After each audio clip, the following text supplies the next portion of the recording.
Bon, si vous nous écoutez, vous nous allez nous excuser. Il y aura quelques bruits qui vont nous déranger. Et si le son est bon, vous nous faites signe. Notre invité est déjà là. Je vois plusieurs personnes, déjà 65 personnes en direct qui sont connectées. Sans plus tarder, je vais introduire notre invité qui est Monsieur Roger Chantal Tuile, homme de médias et par ailleurs homme politique que beaucoup de personnes connaissent pas mal. C'est vrai que ces rendez-vous ont été programmés pour hier, mais compte tenu de certains impératifs, on n'a pas pu le faire et notre invité a suggéré qu'on le fasse aujourd'hui à 7 h. Je vais sans plus tarder souhaiter un bienvenue à Monsieur Roger Chantal Tuile pour le remercier pour avoir accepté notre invitation. Bonjour à tous les Camerounais épris de liberté qui vous font confiance et qui, je suppose, ont placé leur choix sur moi aujourd'hui.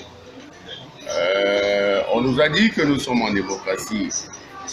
Il est vrai qu'une certaine démocratie veut dire gueule toujours, même quand ça n'a pas d'effet, mais ça permet qu'au moins on échange, qu'on partage et qu'on projette, qu'on programme. Alors, peut-être ensemble, on va programmer, projeter, discuter.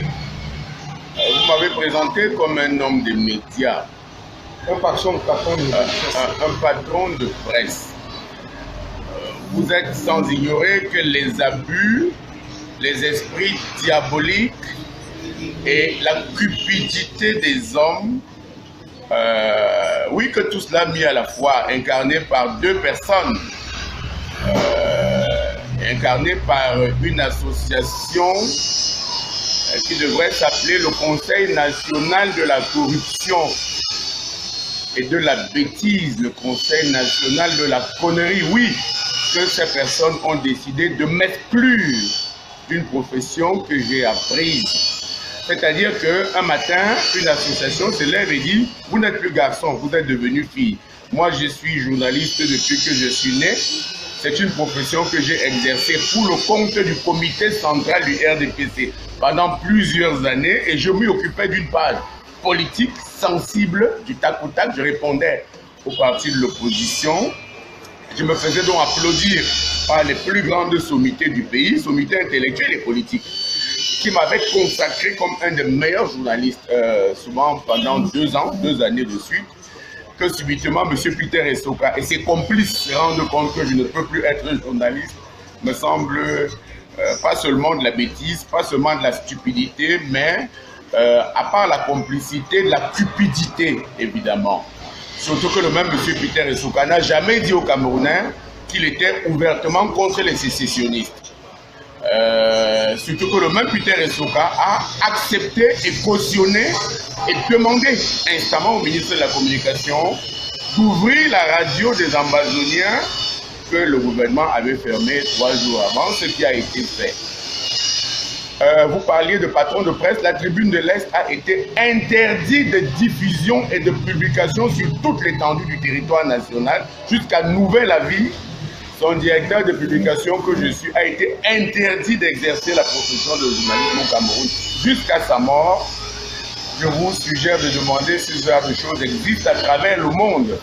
Si le président Biya lui-même est au courant d'une telle sottise, d'une telle bêtise. Alors, nous avons évidemment porté plainte au tribunal administratif, ce qui est suspensif de cette décision stupide, inique et injuste. Et le tribunal administratif nous a donné raison. Nous sommes donc résolus à mener le combat ailleurs, c'est-à-dire dans le milieu politique. Le milieu journalistique étant des plus pollués, étant celui où on rencontre le plus grand nombre de faux culs, j'avais bien dit, possible au Cameroun. Vous n'imaginerez jamais, peut-être que nous entrons là dans le vif du sujet, le nombre de journalistes qui ont perçu de l'argent pour aller insulter un des leurs à la télévision. Le nombre de journalistes qui ont pris l'argent pour aider à empoisonner, écoutez bien, je parle au présent, pas au conditionnel, empoisonner un journaliste comme eux, c'est-à-dire à le faire tuer par le poison. Bon, justement, c'est difficile d'aborder ce genre de choses sans avoir des larmes aux yeux, mais vous savez, est-ce que la misère explique tout? Non, non, donc du coup, aujourd'hui au Cameroun, quand on vous présente comme un journaliste, comme un patron de presse, cela attire l'hilarité, la pitié ou la honte. Ce n'est plus un métier noble chez nous. Voyez-vous, on a interdit un journal qui a pignon sur rue, définitivement. On a interdit un directeur de publication qui est représentatif de la voix de beaucoup de sans-voix. Aucun journaliste n'a levé le moindre petit doigt. Pas même vous. Pas non, même vous. J'en ai fait. Donc voyez-vous, il s'agit là de quelque chose de tellement honteux qu'il faut dire aux gens. Il y en a un qui a dit que j'ai brûlé ma propre voiture.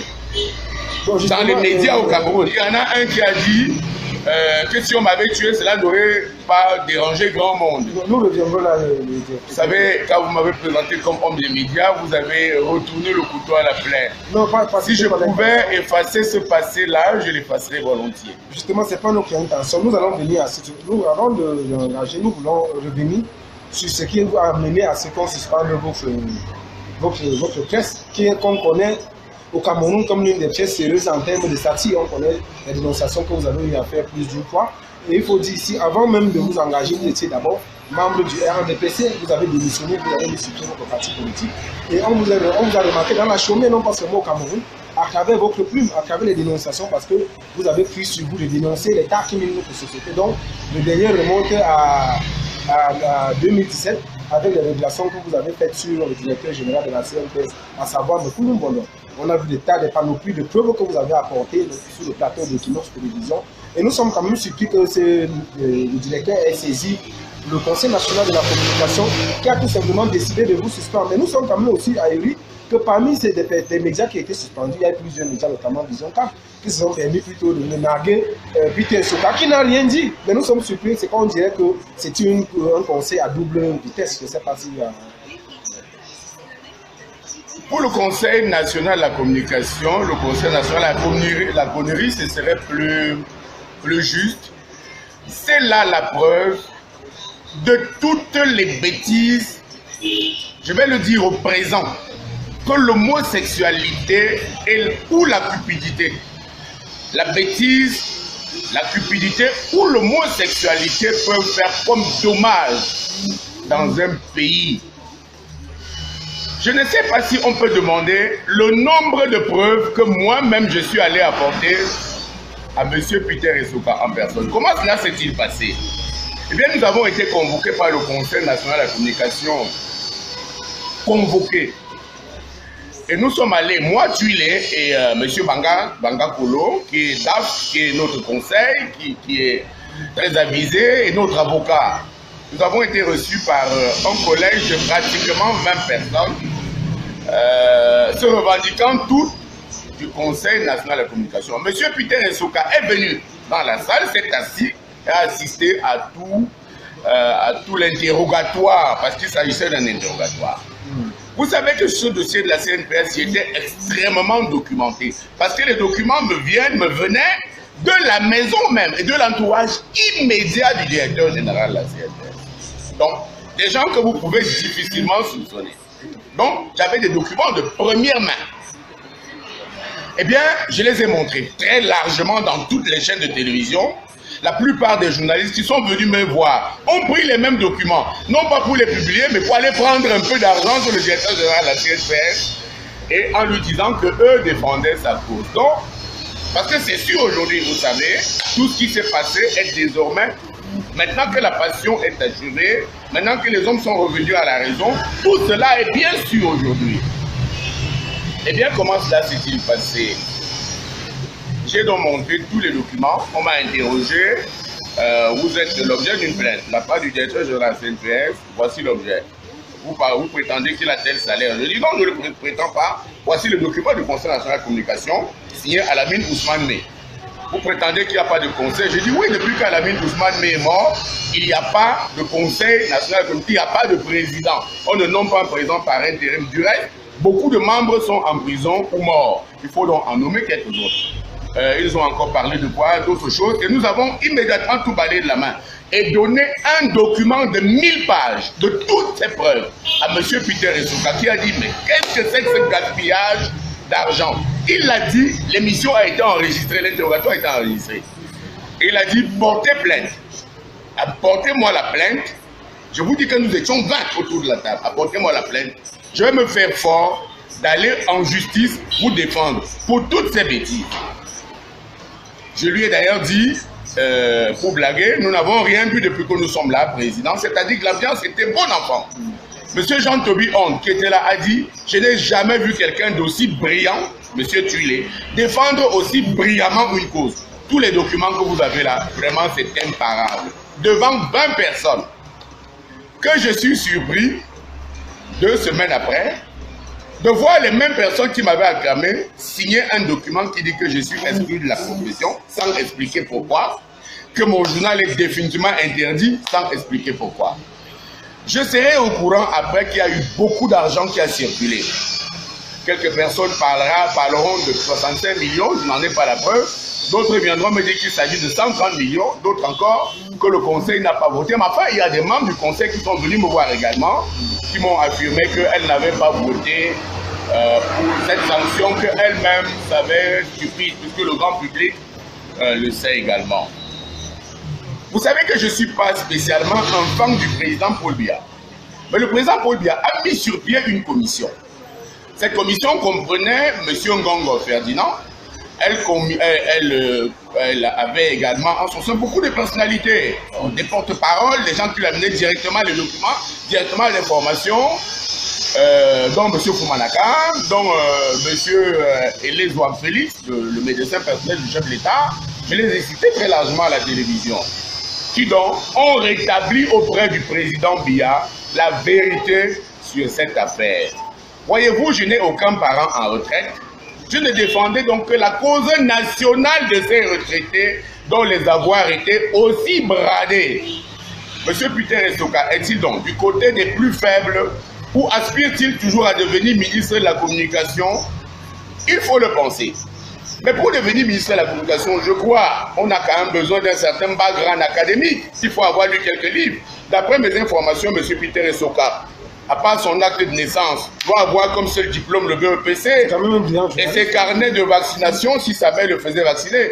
Il est peut-être brillant journaliste pour vous, mais je vous dis pour ceux qui sont plus âgés que vous, qui ont lu l'actualité, ils savent que M. Peter Essoka a été recruté à la CRTV comme animateur d'écran sonore, qu'il a pris sa retraite et qu'il est devenu pasteur dans une église révélée et qu'on lui a chassé pour des choses qui concernent les mœurs. Il vous expliquera pourquoi. Je ne veux pas m'étendre dessus pour des choses qui concernent les mœurs. Est-ce que mon conflit était personnel avec M. Essoka? Je ne le pense pas, il ne connaissait ni d'Adam ni d'Ève. Est-ce que mon journal avait quelques petites choses qui n'étaient pas bien? Non, puisque la Tribune de l'Est, puisque vous voulez qu'on le cite, était rédigée par les plus belles plumes de la CRTV, y compris souvent par les personnes qui dirigent la CRTV, qui ont rédigé des articles souvent sous pseudonyme, mais quelques personnes avec leur nom propre. Pourquoi le cacher? D'ailleurs, ces personnes, quelques-unes m'ont accompagné au Conseil national de communication. Donc, ces gens qui ont lu plus de livres que M. Peter Essoka m'ont dit que peut-il comprendre à un article rédigé par un docteur en sciences de la communication, lui qui n'a que le BEPC, qui a été recruté à la CRTV comme animateur d'écran sonore. Vous savez, dans cette histoire avec la CNPS, il y a eu sans doute 30% de colère, mais 70% d'abus. Des gens qui sont allés ici et là, tirer le marron du nez, pour aller dire au directeur général, il ne faut pas le laisser, il faut le tuer, il faut le mettre en prison, il faut le brutaliser. Et maintenant que la passion est tombée, et que les gens froidement ont réfléchi, la plupart de ces chauves-souris sont en train d'être mis à jour, on dévoilé, et tout le monde sait aujourd'hui que toute passion gardée, toute raison gardée, des gens se seraient assis comme des gens humains, comme des gens modestes, comme des gens humbles et honorés, parler les yeux dans les yeux. Non pas dans le sens de corrompre quelqu'un, mais de dire « ça je l'ai fait, ça je ne l'ai pas fait ». Le peuple doit le savoir. Voyez-vous, pour ce qui est de M. Peter Essoka, je plains la presse du Cameroun d'avoir à sa tête un tel monsieur qui a puni Vision 4 et tous ces journalistes 3 jours après, ces mêmes journalistes ont reçu les ministres de la République dans leur plateau. Ils ont même porté plainte à Peter. Ont porté plainte à Peter Esouka et ont gagné le procès. Porté plainte à M. Michaud Moussala, interdit de pratiquer la profession, qui est celle de Michaud Moussala. Fermer sa société, eh bien, M. Michaud Moussala continue. Et Europe Plus est parmi les journaux les plus lus du Cameroun. Voilà dans quel genre d'anarchie nous nous trouvons aujourd'hui. J'avais commencé mon propos en disant que moi, je n'aime pas spécialement le président Biya, mais les gens qu'il a ennoblis, qu'il a engraissés, qu'il a fait roi, ne doivent pas le poignarder dans le dos comme cela. Vous savez que la plupart des journaux qui sont punis sont les journaux d'une certaine ère géographique. La Tribune de l'Est, par exemple, est le seul journal de l'Est du Cameroun. Quand vous le punissez, vous punissez toute une région qui n'est plus représentée au niveau national dans les médias. Voyez-vous, pourquoi le dire? Qui avait également des relents de tribalisme dans tout cela? Pour revenir sur le fait que quelle est la vie réelle de M. Peter Esouka sur la sécession du Cameroun, qu'il prenne enfin la parole pour le dire. Pourquoi ce sont la plupart du temps des journaux qui soutiennent? Pourquoi ce sont la plupart du temps les journaux, en tout cas il ne s'est jamais prononcé contre, pourquoi ce sont la plupart du temps des journaux qui disent ouvertement non à la sécession, qu'ils punissent aussi violemment, qui disent ouvertement oui à la politique de Paul Biya, ce n'est pas le cas de la Tribune de l'Est, qu'ils punissent toujours aussi violemment? Voyez-vous, cela laisse songeur. Et il y a une chose qui est importante. Vous avez vu le siège du Conseil national de la communication. Eh bien, cette maison appartient à un haut ponteux du régime, le recteur de l'université de Douala, pour ne pas le cacher. Cette maison coûte plus de 3 millions de francs de loyer mensuel à l'État du Cameroun. Pourquoi le Conseil ne construirait-il pas son propre siège? Pourquoi le Conseil a-t-il quitté Bastos où on dépensait beaucoup moins? Où vont ces 3 millions, près de 500 millions de loyer que l'État paye? Faites ça fois 10 mois, voyez combien l'État paye. Maintenant, nous sommes dans un régime d'association. Quand est-ce que les journalistes prendront sur eux de créer leur propre association qui va se réguler de l'intérieur? Pour ce qui me concerne, je ne suis plus journaliste par la volonté de M. Peter Esouka et de ses assassins. Et bien maintenant que je m'en suis retiré, je suis devenu président de parti politique. Debout le Cameroun a été légalisé le 17 octobre 2017 est un parti politique désormais légal. Le président Biya, qui a apporté la démocratie et le pluralisme au Cameroun, ne prendra jamais sur lui d'interdire un parti politique qu'il a lui-même légalisé. Du coup, dans ce cadre-là, eh bien oui, nous créerons un organisme dans son sein où le président national que je suis dira sa position sur les grandes questions de l'heure.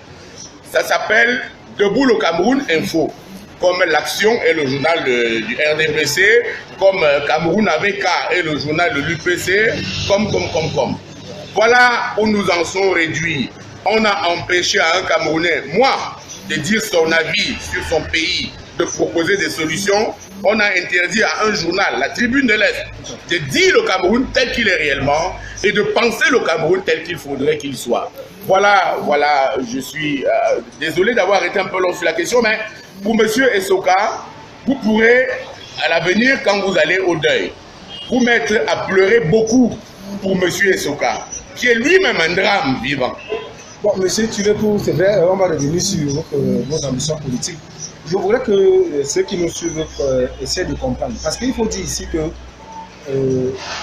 quelques jours ou quelques semaines après les révélations que vous avez, démonstrations que vous avez faites à l'égard du directeur de la CNPS, vous avez été victime d'une agression d'abord au domicile. Le 20 octobre au 30 mois 2017, la nuit du jeudi à vendredi. Et ce jour, vous parlez d'une tentative d'assassinat, vous dites que votre véhicule, d'ailleurs, je fais partie des premières personnes qui vous appellent au matin pour avoir des informations qui sont données. Vous êtes donc venu et avez vu qu'on a abattu des chiens au pistolet. Tout à fait. Qu'on a incendié mes voitures. Tout à fait. Tiré sur ma maison. Que l'enquête n'a toujours pas abouti. Dans quel genre de pays sommes-nous? Il y avait toutes ces preuves. Chacun sait à qui appartenaient ces balles. Tout le monde sait que ces gens qui ont sauté ce portail n'étaient pas des novices. Voilà dans la peur, le pays de la peur dans lequel les gens ont voulu entraîner le Cameroun. Voilà le pays que les gens ont voulu donner à Paul Biya de gérer. Il y a, je peux vous en parler, au Cameroun, encore quelques hommes de bien, et ils sont nombreux autour du chef de l'État, qui ont reçu l'homme qui vous parle, et qui savent désormais la vérité, et qui savent que cela ne se passera pas sans qu'il y ait des conséquences. Faisons confiance à Dieu, parce qu'il y a ce qu'on appelle le temps de Dieu et le temps des hommes. Parce qu'il y a ce qu'on dit, il y a un Dieu pour les faibles. Et d'ailleurs, c'est pour nous les faibles que Dieu est venu. Est-ce qu'il s'agissait d'agression? Non, de tentative d'assassinat, puisque l'ambition était de me tuer au bar. On n'a pas pu, le plan B était donc de venir incendier ma maison et de m'y tuer avec toute ma famille. Voyez-vous, je suis un miraculé. Aujourd'hui, je ne marche pas sans me retourner. Je suis un écorché vif. Je vis en clandestinité. Vous ne savez même plus où j'habite. Voyez quel genre d'acrobatie on a dû faire pour enregistrer cette émission. Parce que simplement, en haut lieu, on m'a demandé de rester prudent, même si on m'a accordé 2 ou 3 personnes pour regarder ici et là. Mais on a demandé que je reste prudent pour prendre ces gens la main dans le sac, justement. Parce qu'il y a quand même encore des forces de loi au Cameroun. Est-ce que dans ces péripéties et dans ces circonstances, il est resté des traces? Oui, énormément. Est-ce qu'il est resté des leçons? Oui, sans doute. La première est que l'entourage des hommes qui nous gouvernent ne leur donne pas toujours le bon conseil. La deuxième leçon est que, en toutes circonstances, en toutes choses, peut-être que le dialogue est la meilleure des façons. La dernière chose est que il y a Dieu et qu'en toute chose, Dieu existe. C'est le même Dieu. Je crois qu'il s'est servi d'une épouse pour éloigner M. Mugabe du pouvoir. C'est le même Dieu, je crois, qui s'est servi d'une épouse, Mme Macron, pour l'amener au pouvoir. C'est sans doute le même Dieu qui m'a fait passer par ces étapes pour que je vois qui est dans la presse, qui côtoie qui, quel genre de fébrilité financière peut pousser qui, à quel genre de grossièreté, à quel genre de complicité de crime. Voyez-vous, pour que vous soyez encore respecté, il ne faut pas que vous soyez à ce point frileux, à ce point faible face à l'argent, à ce point enclin à écouter les complots contre quelques-uns des vôtres. Si vous voulez faire le partage de quelque chose, que vous voulez le refuser à un journaliste, eh bien donnez le partage de cela à un journaliste, vous allez voir. Jamais une profession n'a été aussi auto-suicidaire que le journalisme au Cameroun. Voyez-vous, regardez la plupart des débats de presse à la télévision. C'est des querelles d'intérêt. Je ne laisserai pas que tu dises cela contre tel ministre, parce qu'il va là-bas prendre un peu d'argent. Je ne laisserai pas que tu affirmes ceci.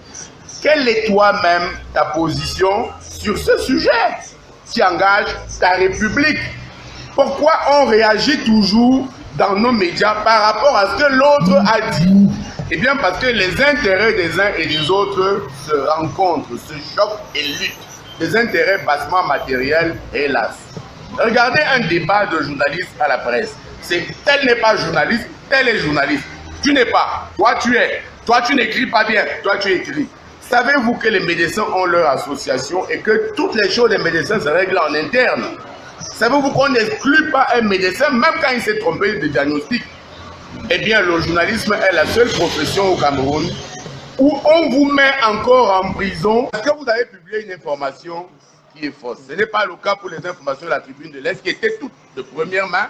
Mais voyez-vous, si vous publiez aujourd'hui dans votre média une fausse information, eh bien, on va vous arrêter pour diffamation, pour je ne sais pas quoi, et vous irez en prison. En prison d'avoir fait votre métier. En prison, quelquefois, de vous être trompé honnêtement. Je mets honnêtement avec des guillemets. Parce que l'information que vous aviez, soit on vous l'a donnée de bonne foi, soit on vous l'a donnée pour vous manipuler. Eh bien, au Cameroun, le journalisme, c'est le seul métier où on enferme encore les gens. Voyez-vous, voilà donc des sujets pour le Conseil national de la bêtise. Hein, dépénaliser les peines privatives de liberté dans la profession. Distribuer et rationaliser la publicité au Cameroun.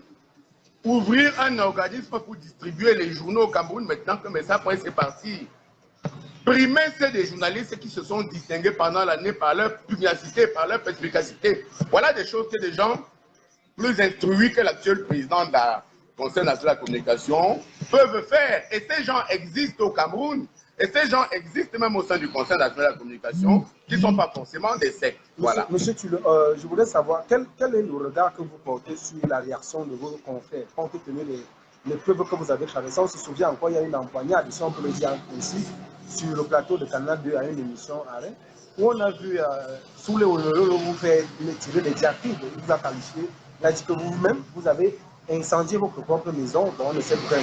On a vu Jean de Dia ici qui a tiré sur vous à boulet rouge dans le plateau. Vous savez, je regarde tout cela avec beaucoup de douleur, avec beaucoup de dédain et avec beaucoup de mépris. Maintenant que je suis un leader politique, que je ne suis plus journaliste, je ne veux plus parler de ce genre de bêtises. Le sort et les hommes se chargent eux-mêmes de régler leurs comptes à cela. Voyez les positions que cela avait à une certaine époque et revoyez les mêmes positions aujourd'hui. Dites-vous qu'il y a Dieu qui existe. Maintenant, je vous suggère, pour vous, pour votre hygiène bucco-dentaire, de ne jamais plus prononcer ce genre de nom. Pour votre santé, hygiène bucco-dentaire, ça veut dire pour vos dents. Hein? Sinon, vous prononcez ce genre de nom encore, vous aurez mal aux dents. Cela vous créera des problèmes de santé. Je vous suggère également de ne plus jamais me parler de ce type de personnes que j'ai décidé d'exclure d'avant et d'après mon existence. Tellement ce sont des sous-chapitres douloureux de la négation de ce que j'avais moi pour la dignité et l'honneur d'un homme. Donc, je voulais achever sur le sujet sans que ça ne soit lié à aucune personne de celles que vous avez citées, pour dire que les latins, qui étaient des gens très intelligents, disaient que le physique, c'est le reflet de l'âme. C'est-à-dire que quand on est très méchant, on est forcément très laid. Ça n'a aucun rapport avec les personnes que vous avez citées, évidemment. Oui, voilà, je souris. Bon, alors, bon, ok, c'est compris. Revenons, on se souvient, vous avez fait un sitting devant l'ambassade des États-Unis au Cameroun. 4 jours après votre audition, notamment le 24 octobre 2017, où vous indiquiez que vous n'êtes pas en sécurité au Cameroun et vous demandiez aux États-Unis d'intervenir pour votre protection.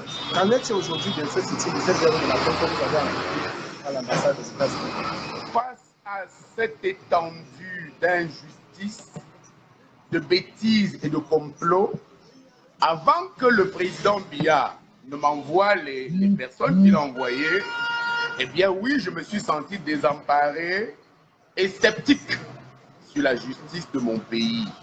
Et comme j'avais tous ces procès, il y en avait presque 5, hein, et comme j'avais tous ces procès contre moi, et comme je savais que les forces du mal peuvent arriver à convaincre, ça n'a pas été le cas heureusement, même le plus prudent, même le plus juste des magistrats, eh bien je suis allé à l'ambassade des États-Unis pour demander la protection, pour demander une oreille attentive, mais ce n'était pas la seule ambassade. Avant cela, nous avons été à l'ambassade de France, où Mme Elena Bonomarova, elle est partie maintenant, M. Gilles Thibault, tous les autres se sont montrés très attentifs à cette situation. D'ailleurs, nous sommes allés à l'ambassade d'Allemagne aussi pour ne rien vous cacher, et à l'Union européenne.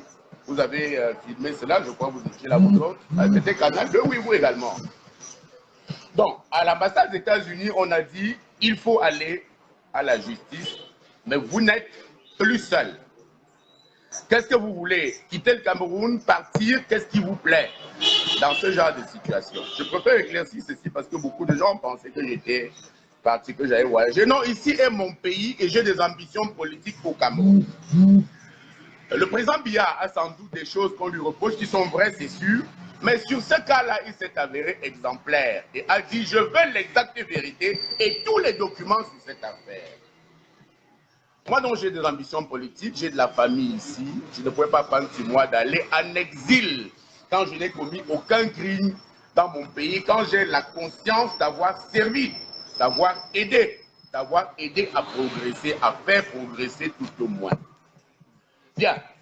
Et à l'ambassade des États-Unis, on m'a assuré de la protection. d'une oreille attentive et surtout de l'assistance permanente au cas où les choses déraperaient. Mais je précise que les plus grands signaux de soutien que j'ai reçus me sont venus des plus grands cercles du pouvoir. Les plus grands cercles du pouvoir de la République. Si je vous cite des noms, vous ne me croirez même pas, hein, parce qu'il y a des gens au Cameroun qui savent que ce que nous faisons, ce que nous faisions était œuvre utile. Bon, ça veut dire que c'est bien compris pour ce, à ce niveau, parce que c'est l'une des questions qui taraudait l'esprit des internautes. Plusieurs personnes savent. Les gens se demandaient même où est passé le président, qu'est-ce qu'il est arrivé. Bon, le président Chantal Roger Thuilé est dans son pays, est désormais fondu dans son peuple, est désormais un homme politique. Son parti, légalisé le 17 octobre, s'appelle Debout le Cameroun. Commencera ses activités politiques, c'est-à-dire le lancement officiel de ce parti le 26 juin, avec un grand meeting à Yaoundé, suivi d'un grand meeting à Douala, suivi d'un grand meeting à Bomban, suivi d'un grand meeting à Bertois, et le dernier meeting se fera, vous me demanderez pourquoi, à Bafoussam. Pourquoi à Bafoussam? À Bafoussam parce que, voyez-vous, je m'appelle Thuilé, Chantal Roger Thuilé. Et aux élections municipales à Yaoundé 6e, je venais de quitter le RDPC. J'étais alors l'adversaire de la liste du RDPC. Eh bien, un conseiller municipal de la liste en face m'a dit Thuilé va être maire à Bafang chez vous. Pourquoi tous les Bamlékés veulent être maire à Yaoundé? Mais va chez vous à Bafang, il m'appelait Thuilé et ça faisait de moi un Bafang. Alors, dans ma chair, j'ai vécu ce que c'est que porter l'anathème parce qu'on s'appelle Thuilé au lieu de Thuilé. Et puis, est-ce que c'est un défaut d'être né à l'ouest plutôt qu'au centre, plutôt que ici, plutôt que là?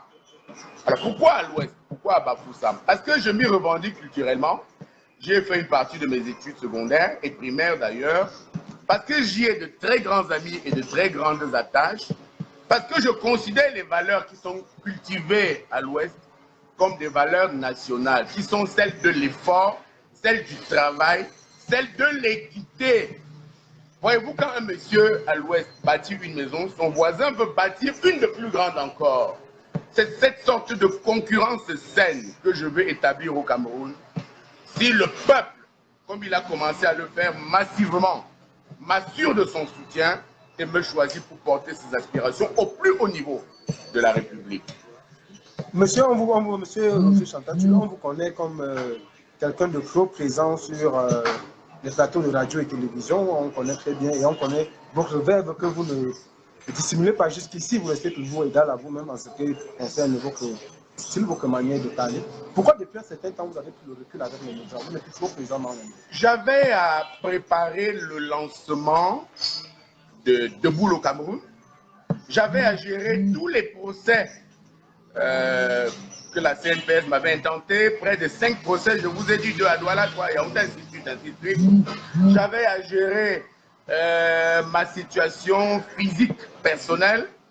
J'avais à recenser qui est mon ami, qui ne l'est pas. J'avais à revoir également les grands principes de vie qui seront désormais les miens.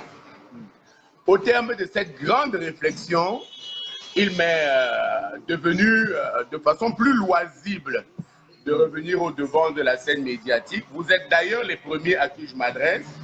La semaine prochaine, ce sera une chaîne de télévision et une chaîne de radio. Une chaîne de radio pour commencer. Mais je suis de ceux qui pensent qu'il faut prendre la parole pour apporter un éclairage, pour apporter une position. Et que les chamailleries des chaînes de télévision n'intéressent plus grand monde au Cameroun. Aujourd'hui, la question est de savoir où on va, d'où on vient et où on est. C'est les 3 grandes questions qu'il faut poser aujourd'hui. D'où on vient? On vient sans doute de quelque chose de très tumultueux. Où on est? Sans doute dans une grande interrogation. Où on va? Comme disent les anglophones, dans quelque chose de prometteur, de future is bright. C'est comme ça qu'ils disent ça en anglais. Tiens, ça me ramène sur une autre grande question de l'heure. J'ai vu que vous avez noté dans votre calepin la question anglophone. Pour dire qu'elle est à l'image de toutes les exacerbations que nous avons des choses au Cameroun. Je suis allé à Bamenda, personnellement mettre le doigt à la plaie. Je suis allé 5 fois à mes propres frais et je suis revenu dire dans les médias, il faut partager le pouvoir. C'est un problème de partage du pouvoir. Il ne s'agit de rien d'autre. Il faut donner le même pouvoir à tous les fils du Cameroun, les mêmes positions d'argent à tous les fils du Cameroun. La bastonnade, les intimidations, les gronderies, d'abord on ne les fait pas au sein d'une même famille. Ensuite, si elles sont porteuses de situations précaires et temporaires, les grandes solutions sont discutées, négociées, dans le cadre d'un même pays, un pays étant devenu, quand on est fils d'une même nation, un même pays, une même famille. Pourquoi j'en parle? Parce que voyez-vous, la bagarre des enseignants, quand le ministre Femme Dongolais reçoit ici, j'en suis, on les loge à l'hôtel des députés, et à l'hôtel des députés, quelques-uns ne sont pas pris en charge, qui sont humiliés, qui ont mangé et bu, ça n'a pas été payé, ce qu'on appelle filouterie d'hôtel. Ces gens qui rentrent à Bamenda partent avec la frustration d'avoir pas été entendus, mais surtout d'avoir été méprisés. Ça part de ces petits détails, messieurs. La traduction du machin Oada et tout ce que vous voulez. Ces prétextes et tous les autres viennent se greffer à ce que les relations entre les enfants d'une même maison sont déjà conflictuelles. Quand vous êtes dans un supermarché ou dans un bar et que quelqu'un vous dit « tais-toi anglo », c'est une injure. Quand vous dites « tais-toi anglo », il est habillé comme un anglo. Regarde ses chaussures, c'est comme un anglo. Non.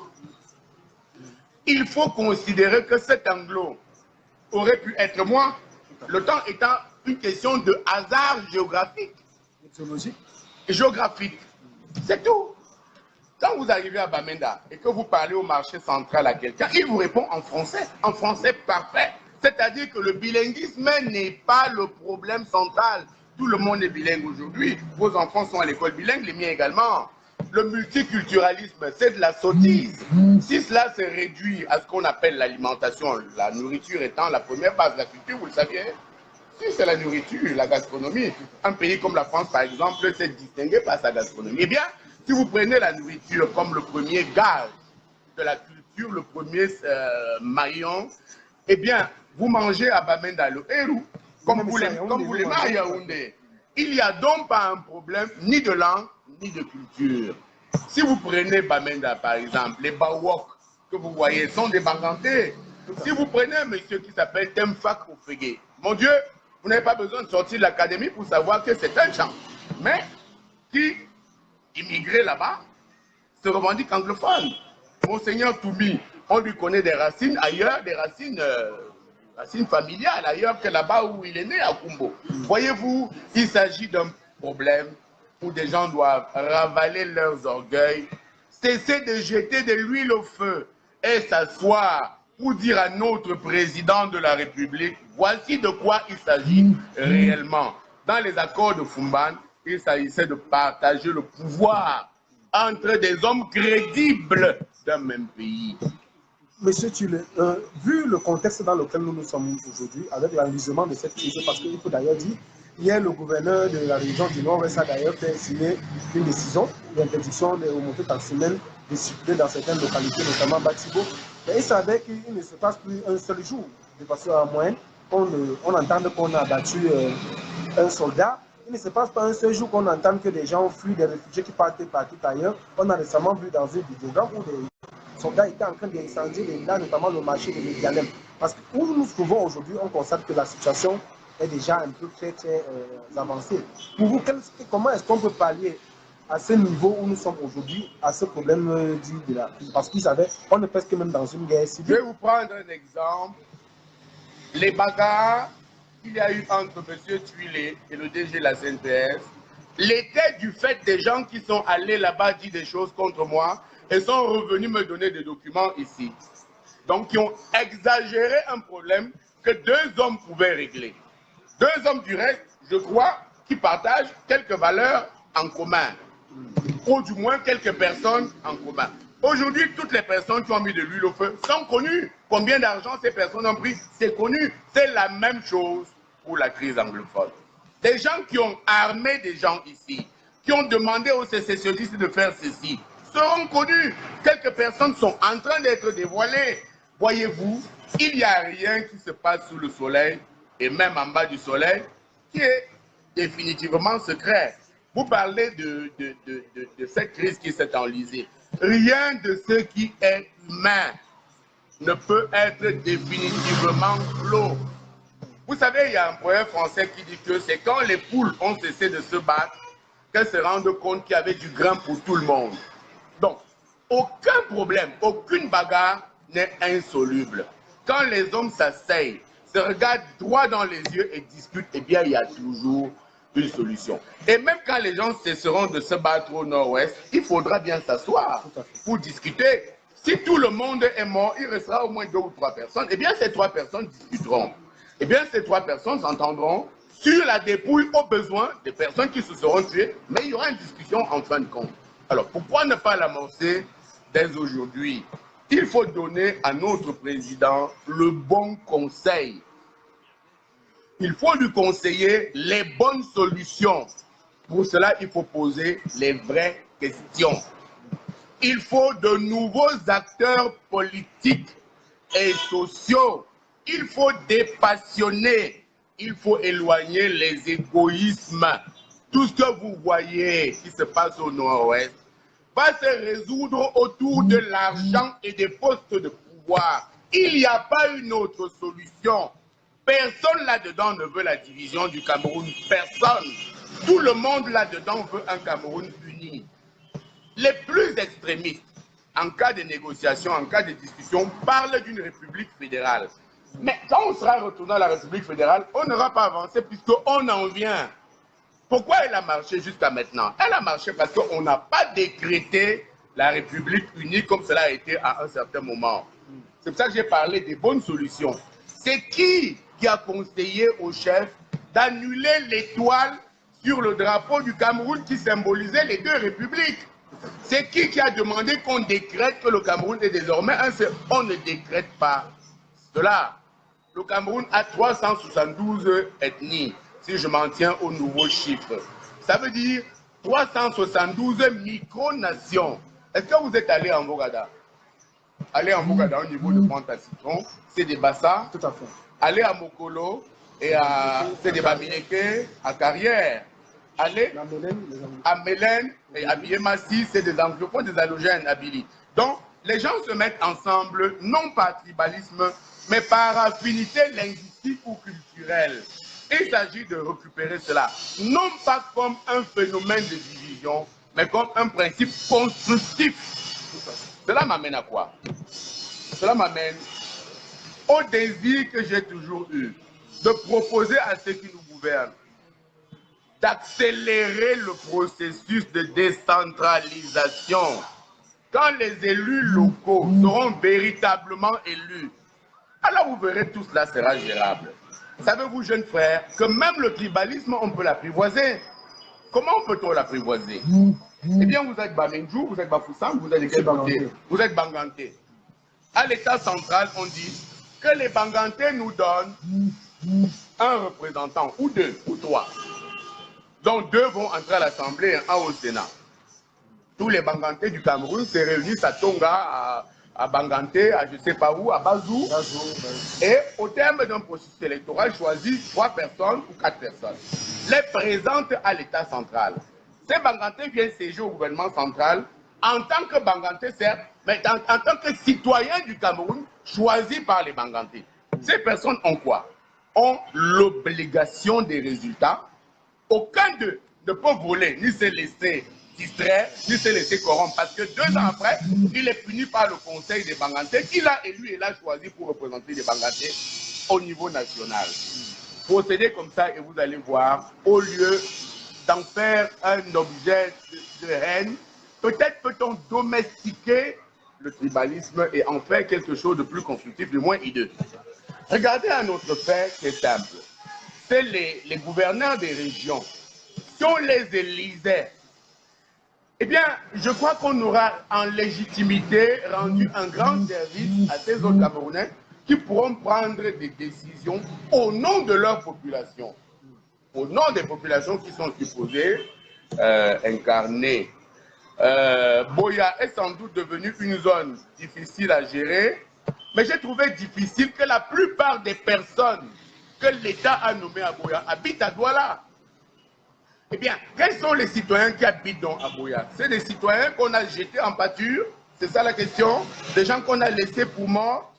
Il faut qu'on ramène les choses à la décentralisation, qu'on responsabilise les gens, que les gens détenteurs d'un mandat. Voyez-vous, c'est la même chose en Allemagne, avec les Landers. Quand quelqu'un a été choisi par sa région pour parler au niveau de l'État central, il est revêtu de plus de légitimité, lui-même fait attention, eh bien la gestion des fonds est moins opaque. Est moins opaque que quand quelqu'un est nommé par l'État et rend des comptes à l'État, simplement. Il y a un principe sur lequel je voulais attirer votre attention, c'est celui des nominations. Tiens, on vient de former un gouvernement. Vous allez voir, chaque fois qu'on nomme un ministre, au lieu de remercier le président Biya, il descend dans son village remercier les villageois. Parce que chacun sait très bien que le pouvoir vient du peuple. Maintenant, regardez une autre chose qui me semble également très critiquable, c'est le fait des nominations, des associations des villages. L'association des Bazou. Quand le président de l'association des Bazou, qui est généralement un directeur de l'administration centrale, ou un ministre, ou un député, eh bien, quand le président de l'association des Bazou se lève au congrès de développement de Bazou, c'est récurrent, hein, c'est dans toutes les régions du Cameroun. La première chose, c'est qu'il faut qu'on fasse une motion de soutien pour le président Biya, qui nous a mis un ministre, un directeur général et un directeur et moi-même. Il faut le remercier. Ce qu'il ne dit pas ce directeur, c'est que, je voulais finir, ce qu'il ne dit pas ce directeur, c'est que le fait de nommer un directeur, c'est d'abord sa famille et lui-même qu'on a nommé. Quelque volontaire qu'il soit, il ne peut pas toucher 10 millions par mois. Résultat, il ne peut pas bâtir une école. Et qu'une association peut revendiquer une école, un collège, un CTI, un marché ou un dispensaire.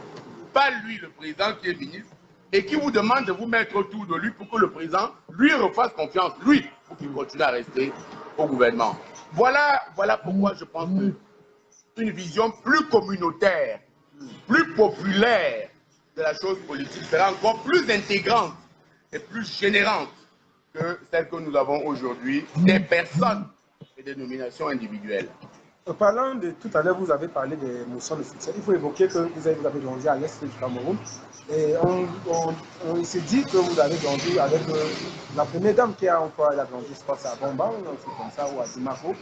Mais il faut dire aujourd'hui, nous avons deux ministres qui sont originaires de cette localité, notamment Oswald Babouké, le directeur adjoint du cabinet civil, et Joseph Lé, qui sont actuellement ce samedi au niveau d'Abomba en train de faire des marches de soutien pour remercier le président de la République. D'ailleurs, il y a eu un communiqué radio porté que le sous-préfet de la localité a envoyé aux chefs de village et chefs de quartier pour leur dire de mobiliser les populations pour descendre dans les artères de la ville pour remercier le président de la République en présence de ces deux personnalités que je viens de citer tout à l'heure.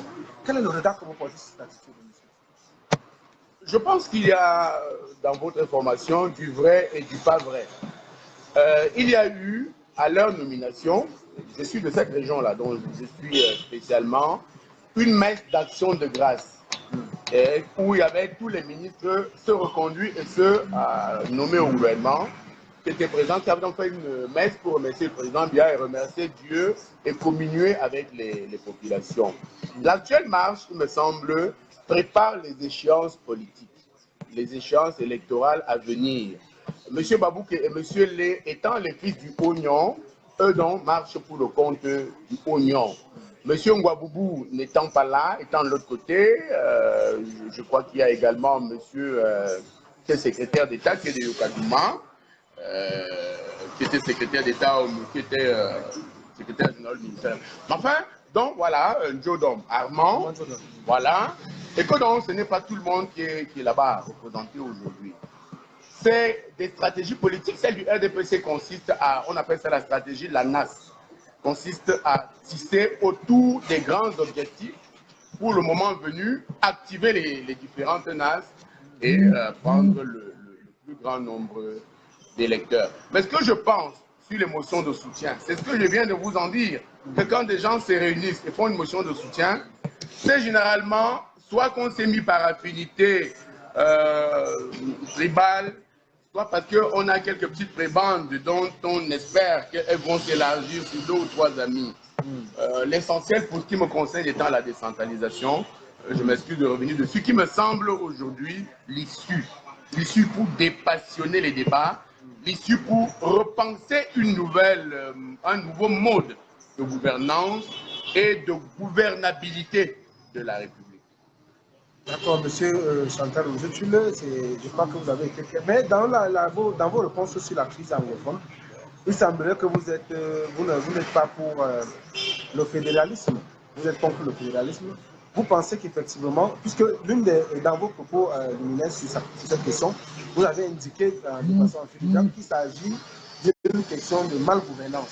Est-ce que vous pensez qu'effectivement, le régime en place, M. Biya et son gouvernement, peut résoudre ce problème de crise anglophone?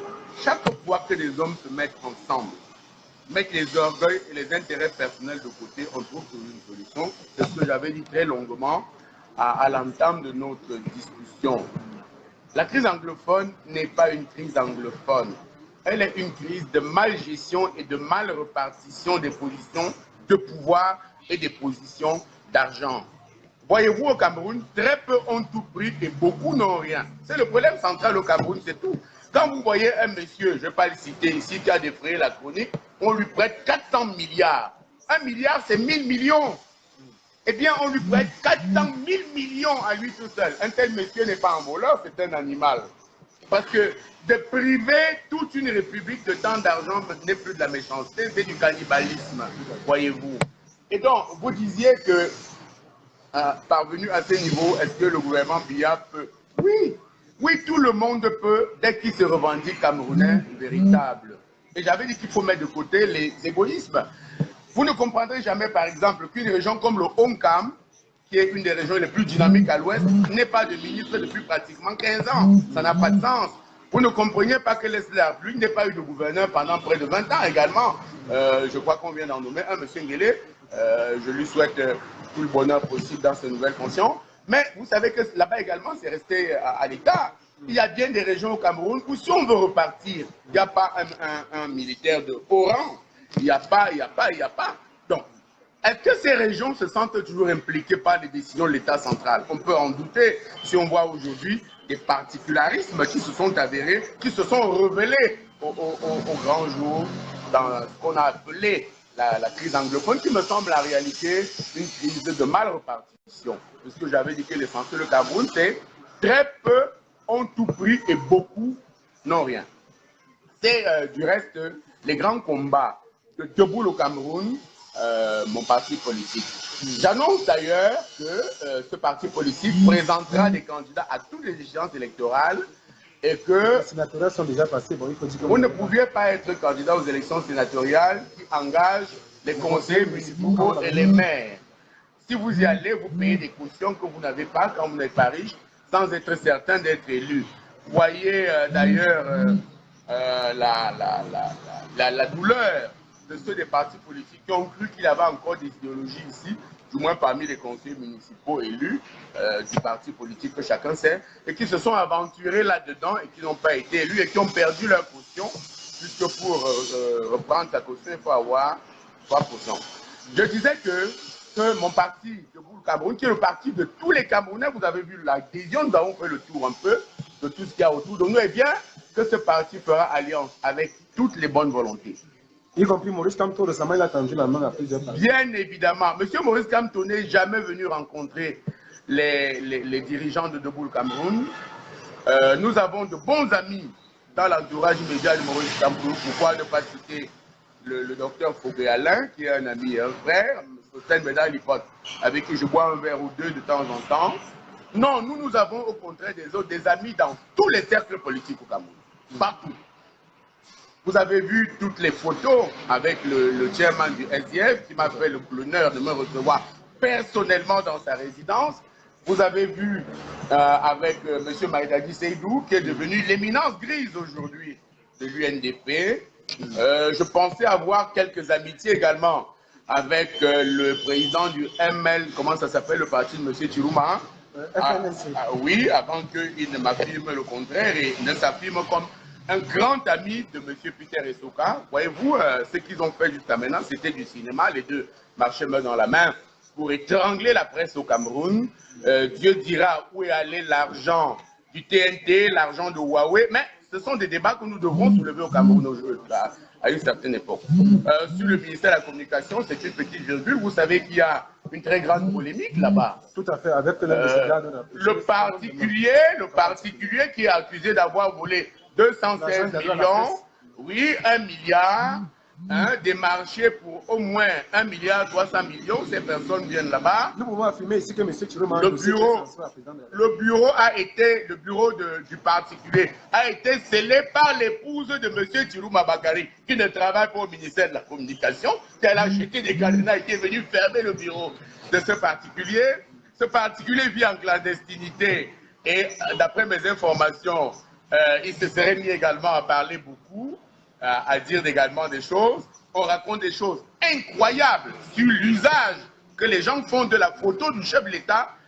On va rester poli, hein, avec les chameaux, où on met la photo du chef de l'État pour enterrer ces mêmes chameaux. Voyez-vous, il y a des problèmes graves ici qui font que M. Chiroma soulève plus d'inquiétudes, plus d'interrogations, et il a tout à fait pour se réconcilier avec des gens qui ont cru en lui, qui ont pensé qu'à un moment donné, il disait 2 phrases ou 3 pour aider à soutenir le régime.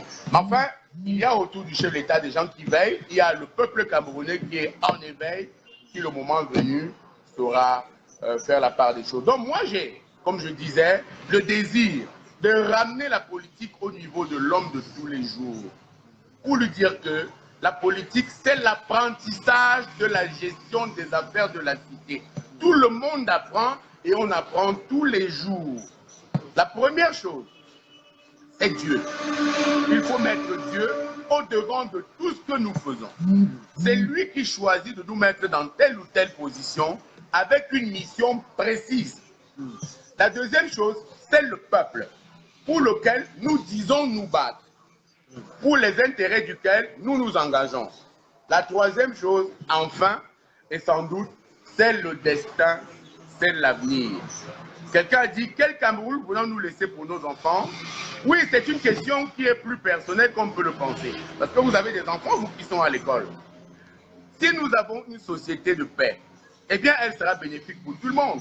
Si quelques personnes, par leurs égoïsmes, veulent que la société chavire, chute, eh bien, elle chutera pour tout le monde.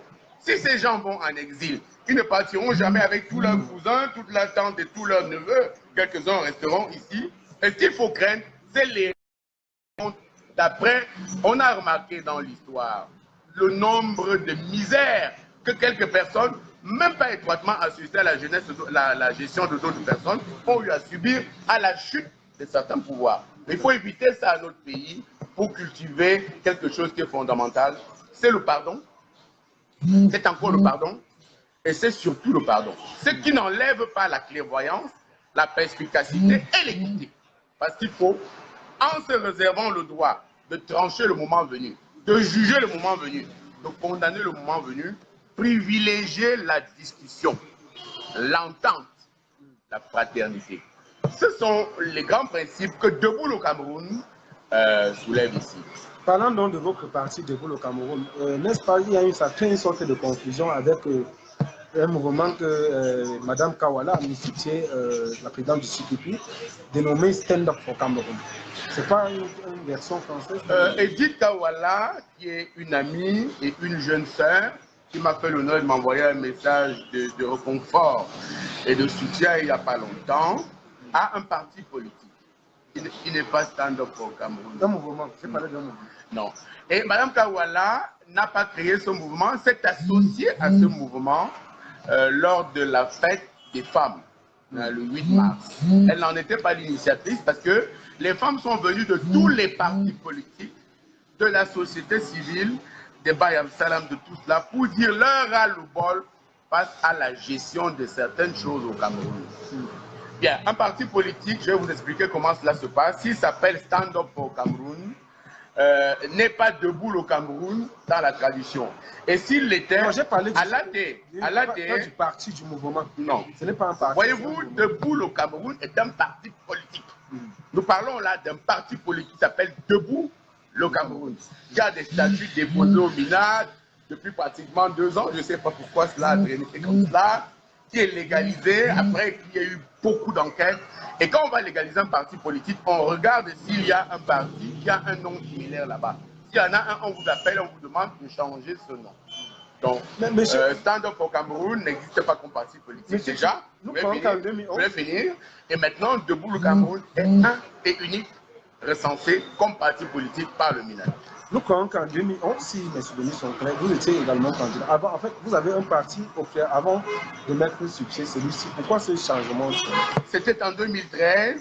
Je vous propose de venir au présent pour oublier toute cette tribulation qui ont amené la naissance précisément de Debout le Cameroun. Si je vous parle de cela, vous verrez à quel genre de bassesse les gens sont prêts pour gagner 10 francs ou 20 francs. Mais ce fait est passé, il est derrière nous et nous prenons la réconciliation, l'apaisement et l'oubli des fautes commises par les uns et les autres dans une seule optique, dans un seul combat qui importe le combat pour le Cameroun. Tiens, justement, ça s'appelle Debout le Cameroun, notre parti politique. Ne trouvez-vous pas qu'il est un peu prématuré à 5 mois des élections présidentielles, à 1 mois des élections municipales, de mettre sur pied un parti? Vous ne trouvez pas que c'est un peu le temps? Est-ce que vous aurez le temps de vous implémenter, le temps de jubiler? Vous êtes sans doute parmi les plus brillants de votre génération. Je vous ai suivi un peu dans vos travaux. Vous savez que M. Macron a mis un parti. 2 mois après, ce parti a gagné les élections présidentielles en France et a raflé tous les postes à l'Assemblée et au Sénat. Et donc, tout s'est arrivé pour quel parti, à quelle ambition et utilise quels citoyens et quels moyens. Monsieur Tchelo, vous savez tout de même, vous convenez tout de même avec moi que l'éducation politique, car la population française, ce n'est pas la même éducation politique que les Camerounais. Or, vous savez qu'aujourd'hui, il y a un réel problème. Mais précisément, nous évoluons dans un contexte différent. Le Cameroun a son contexte, la France aussi. Donc, c'est ça. Et ce qui doit arriver au Cameroun, arrivera au Cameroun. Ce qui arrive en France, arrivera en France. Mais, comme je l'ai dit à l'entente de la discussion, ne désespérez jamais du peuple camerounais. The future is bright. L'avenir est prometteur. L'avenir est prometteur. Bon, parlons, quels sont les différents parlants? Vous avez eu soutien un parti politique. Nous avons un sujet aujourd'hui qui ne cesse de tarauder les esprits. Notamment, on se souvient en 2013, vous avez accordé une interview à nos confrères de Cameroun.net. Vous avez évoqué à ce sujet que l'opération Épervier était une opération à tête cherchée parce que vous avez cité les gens comme le professeur Gervais Mendoza qui a remboursé 3 milliards et qui jusqu'ici n'est pas libéré. Vous avez cité les gens comme le Foulouka Ababa. On a encore assisté récemment à une arrestation de quelques personnalités et je profite pour donner une information ici que nous avons l'oncle de Chantal Bialo-Degnon, je crois que c'est M. Bala Roger, dont la sanction, l'interdiction de sortie du territoire camerounais a été levée le 26 avril avec une autre personnalité. Aujourd'hui, on a vu l'arrestation de M. Basile Dakanakuna, on a vu les Bekolo aller en prison, on a vu les anciens recteurs, on a encore plusieurs personnalités qui sont aujourd'hui poursuivies pour des exactions de biens publics. Quel est le regard que vous portez sur l'opération Épervier jusqu'ici? Et si vous êtes au pouvoir, comment pourrez-vous, quelle solution apporterez-vous afin qu'on n'assiste plus à ces détournements, puisqu'ils sont devenus en quelque sorte un mode de vie au Cameroun? D'abord, c'est vous qui m'apprenez qu'on a levé l'interdiction de sortie du Cameroun de M. Bella Roger. Vous avez dit le 26 avril. M. Bella Roger, quand vous avez dit l'oncle de Chantal bien. D'accord, c'est votre information et la vôtre. Et je voulais, pour revenir sur l'opération Épervier, vous demander les solutions de Debout le Cameroun. Qui sont les solutions de responsabilisation? Qui sont les fonctions de clarté et d'égalité, qui sont surtout des fonctions de grande promotion de la valeur nationale des choses, de la valeur patriotique des choses. Quand on va vous dire que les 1 milliard que vous prenez là peuvent sauver tous les gens de votre village atteints de malnutrition, je suis de l'Est du Cameroun, eh bien vous ferez un peu plus attention.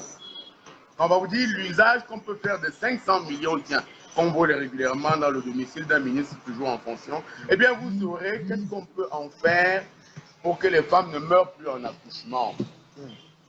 Donc, il faut enseigner aux gens la sacralité et même la sacralisation de l'argent public. 1. 2. Il faut que le côté punition vienne en seconde position, que le côté remboursement et le côté mea culpa viennent en premier. J'ai cru voir qu'on avait dit que le remboursement n'éteint pas l'action judiciaire. Vous pouvez rembourser et on vous garde quand même en prison. Peut-être qu'il faut revoir tout ceci si le but est pour l'État de continuer à rentrer en possession des biens ainsi pollués. Mais vous savez, on est tellement allé loin dans la bagarre et dans la querelle et dans les abus que peut-être le moment est arrivé pour se rasseoir et rediscuter entre frères. Pour trouver d'autres solutions, pour dire on a puni, on a sanctionné, on a cravaté, on a brutalisé, on a emprisonné. Peut-être que si on trouve d'autres solutions, on peut faire face à ce mal, récupérer ce qui peut l'être encore et qui doit être réinjecté dans l'argent de la République. C'est le lieu de dire qui est-ce qu'on nomme à quelle place aujourd'hui. La dame qui est ministre de l'enseignement secondaire a sans doute beaucoup de mérite, mais il m'est difficile de ne pas faire un lien entre elle et la grève qu'il y a eu à l'université de Boyard, et avec les viols qu'il y a eu des jeunes filles là-bas au campus, et de toutes les bagarres qu'il y a eu autour de ça. Est-ce que c'était la personne idoine pour apporter la paix et la réconciliation? Voyez-vous, c'est pour ça que je parlais des personnes justes à responsabiliser, des personnes pour occuper quel poste et pour y faire quoi. Avant elle, il y a eu quelqu'un qui était là, qu'on a vu à la télévision, officiant dans une télévision nationale, une cérémonie d'une secte au Cameroun. Vous n'avez pas oublié que le Cameroun est un État laïque, et c'est écrit comme cela dans la Constitution. Alors quand ce monsieur s'occupe de l'éducation des jeunes Camerounais, des jeunes qui vont être bacheliers, cela pose au moins quelques interrogations. Cela pose au moins quelques interrogations et cela demande au moins qu'il y ait un débat autour de la qualité des hommes qu'on nomme. Quand on est allé arrêter un monsieur qui a fui au Nigeria et que ce monsieur, vous l'avez vu en short à la télévision, se moucher sur son propre habit et pleurer en s'enroulant au sol. Mon Dieu, cela vous pose de problème. Quelle est la qualité intrinsèque de ces hommes? Et du coup, vous êtes d'accord avec ce que moi j'ai coutume de dire, que la nomination donne la notoriété et pas la notabilité. On ne devient pas un notable avec la dignité d'un notable parce qu'on vous a nommé. Si on vous a pris dans la rue, vous continuez à rester un homme de la rue si vous n'étiez pas un homme imprégné des valeurs nationales et transnationales, imprégné des valeurs humanitaires et supra-humanitaires. Parce que pour faire dans la chose publique, politique, il faut avoir des qualités autres, différentes, plus importantes encore que celles du Camerounais moyen. Malheureusement, quelquefois, ce n'est pas le cas. Et c'est bien ça le problème que nous avons aujourd'hui. Et c'est bien ça le problème des trahisons envers celui qui les a nommés. Ça ne me concerne pas, que nous vivons aujourd'hui. Et c'est bien ça les libertés que quelques personnes prennent avec l'argent public aujourd'hui. Parce qu'on n'a pas dit aux gens assez que cet argent est la chose de tout le monde. Maintenant, je parle là des grands vols, de la grande corruption, pour entrer sur un fait simple, qui est que par 2 fois, on a dévalué la monnaie, une fois ouvertement, l'autre fois pas ouvertement, et par 2 fois, on a baissé les salaires des fonctionnaires au Cameroun. Eh bien, avec les salaires que les fonctionnaires ont, comment est-il possible de vivre décemment sans avoir la tentation des détournements, ou du moins du chantage qu'on appelait la corruption? Il faut le dire, certains fonctionnaires. De l'achat de certaines, j'avais dit quelques-uns, oui. Donc, du reste, le ministre ne gagne pas grand-chose si c'est sur les salaires formels. Parce qu'un secrétaire d'État, voilà, d'accord. Parce que les secrétaires d'État au Cameroun gagnent 500 000, les ministres délégués 800 000, les ministres pleins 1 200 000, les ministres d'État 1 500 000. Donc sur le formel, oui, peut-être qu'il y a un effort fait, mais chacun étant détenteur d'un budget, des frais de ci, des frais de ça, oui, bien sûr, le problème ne se pose pas en ces termes-là pour les ministres de la République du Cameroun, tout au moins pour aujourd'hui. et dans l'état actuel de la gestion de la chose financière du Cameroun. Je parlais du petit fonctionnaire qui doit se loger pour 100 000 francs au moins, qui doit manger pour 70 000, qui doit aller à son travail quand il n'a pas de voiture pour le 50 000 francs de frais de taxi, ses enfants également, et qui, quand vous faites le total, est sur 400 000 francs. Or, un fonctionnaire de A2, quand il est très fort, est à 250 300 000 francs maximum. Donc, est-ce qu'un tel fonctionnaire peut se revendiquer un citoyen noble? Non. Est-ce qu'un tel fonctionnaire peut économiser et projeter sa vie? Non. Sans faire, comme on dit, joujou avec l'argent du contribuable. Cela est difficile. Voyez-vous, ce sont des questions qu'il faudra que les citoyens aient avec Debout le Cameroun, mon parti politique, en débat, pour qu'ensemble nous trouvions des voies, des chemins.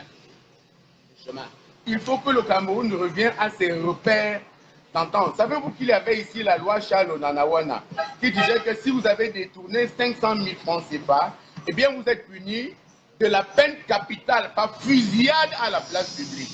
Savez-vous que cette loi est toujours en application et que simplement on ne l'applique pas au Cameroun? Voyez, en même temps qu'il faut prôner toutes ces mesures d'apaisement, peut-être qu'il faut choisir également qui on responsabilise, mais surtout remettre tout le monde autour de l'école de la sacralité, de la sacralisation de la chose publique. Justement, parlant de la loi que vous avez évoquée, nous allons aller parce que vous sortez ce sujet. Bon, nous avons quelqu'un, un internaute qui a certainement une question. On peut prendre la question. Oui, Jean Bonheur. Allô? Bon, pas nous tant qu'il est parti. Bon, je disais tantôt, nous allons aller rapidement parce que le temps nous tient à la gorge. Bon, nous allons résumer. Il y a un cas que nous vivons aujourd'hui sur les réseaux sociaux. Nous avons plusieurs partis de politique dites de l'opposition qui s'enquêtent. On voit passer les partisans de Cabral Libi, mouvement 11 millions, s'attaquer aux partisans, aux militants du MRC d'un côté. D'ailleurs, ce parti qui est aujourd'hui qualifié d'un parti tribaliste. On voit de l'autre côté des gens comme M. Assidana qui s'attaquent totalement au MRC en disant que c'est un parti baramisé. On a vu dernièrement Mathias Eric Onangini qui s'est également tiré sur le boxeur Kamzou.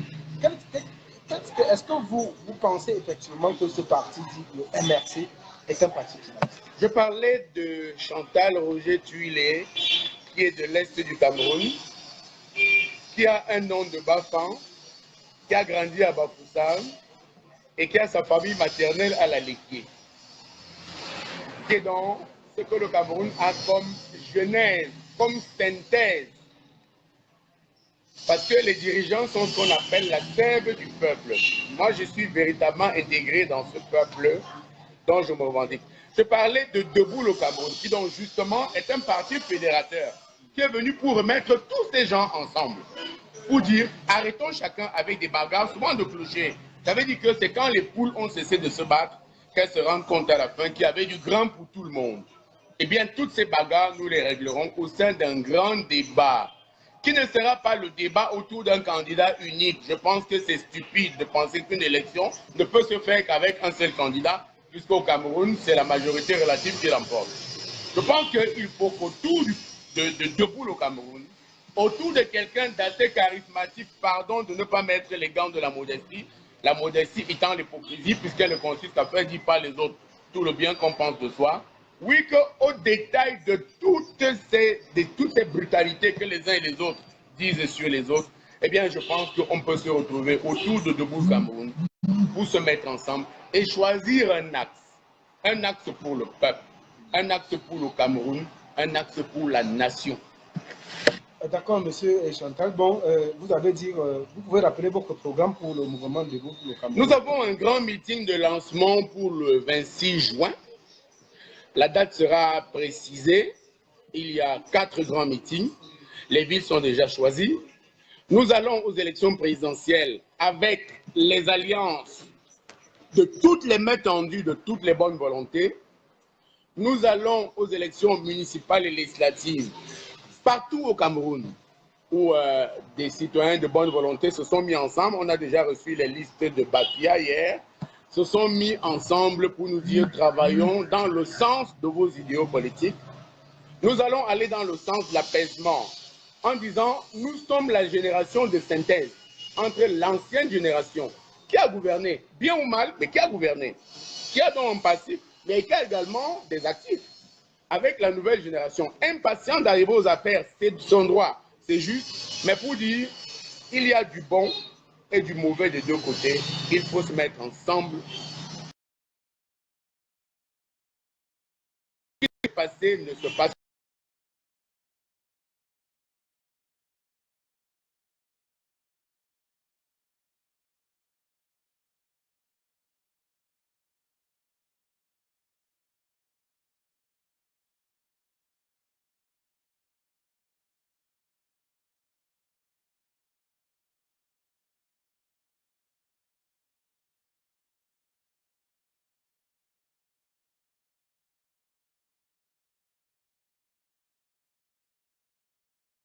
De répondre suite aux attaques, aux propos de M. Franck Hubert Ateba à l'égard de ce parti. Demain, je passe à 18h. Les responsables du MRC vont faire une réponse. Oui, et vous voyez jusqu'à quel niveau les bagarres peuvent aller, au point où on dit que des avocats ont falsifié des notes, ou au point où on dit que on a acheté la conscience de tel à 5 000 francs.